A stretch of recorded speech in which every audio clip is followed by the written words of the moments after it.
পশ্চিম এশিয়ায় যুদ্ধের আঁচ, চড়ছে জ্বালানির দাম, ভারতীয় শেয়ার বাজারে হাহাকার। সকালে সেন্সেক্সে পতন, ১,৭০০ পয়েন্টের বেশি পড়ল শেয়ার সূচক। ৭৩,০০০ পয়েন্টেরও নিচে নেমেছে সেন্সেক্স। ৫৬২ পয়েন্ট পড়েছে নিফটি, নামল ২২,৫০০ পয়েন্টে।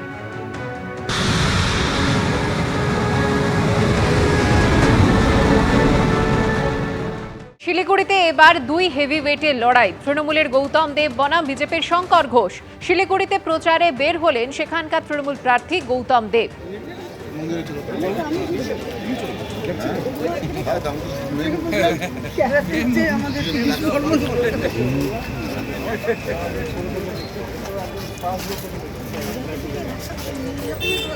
দেখি দাদা, আপনি একটু পিছনে।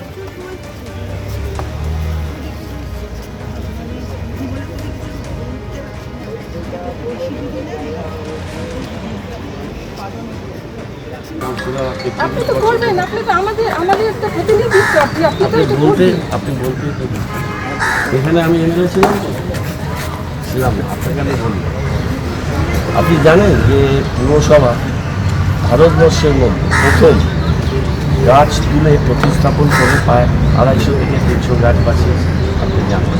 আপনি জানেন, শুনুন, আপনাকে আমি নিয়ে যাবো একদিন। আপনি যখন এত সমাজ সচেতন মানুষ, ১ নম্বর হচ্ছে গাছ প্রতিস্থাপন করে গাছ বাঁচিয়েছে। সে ভিক্টর দার্জিলিং মোড়ে যে গাছগুলো কেটেছে, এটা ন্যাশনাল হাইওয়ে অথরিটি অফ ইন্ডিয়ার পরে। এরা আমাদের সাথে কথা বলেনি, এরা অন্য এক জায়গায় একটা এনজিওকে কিছু টাকা দিয়েছে, তারা গাছ লাগানোর। তাদের সাথে আমি বহু মিটিং করেছি, তাদের বলেছিলাম যে এখানে সমস্ত গাছ প্রতিস্থাপন করা। পাশাপাশি শিলিগুড়িতে এদিন প্রচারে বেরিয়ে পড়লেন বিজেপি প্রার্থী শঙ্কর ঘোষ। দেখা করলেন এলাকার মানুষজনের সঙ্গে।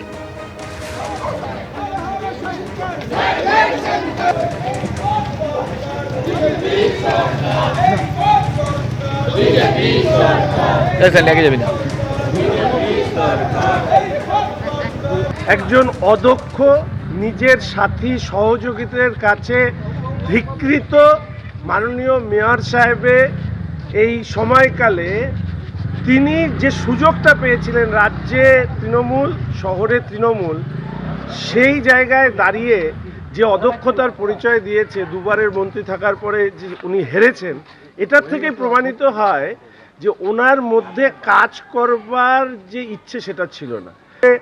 তৃণমূলের সরকারের পতনের সাথে সাথে এই যে বোর্ড আছে, সেই বোর্ডও ভেঙে যাবে, কারণ বোর্ডের অভ্যন্তরেই গৌতম দেবকে নিয়ে, মাননীয় মেয়র সাহেবকে নিয়ে ভীষণভাবে দ্বন্দ্ব আছে।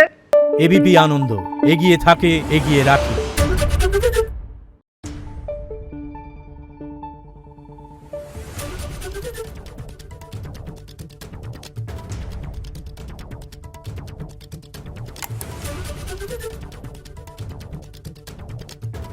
Thank you.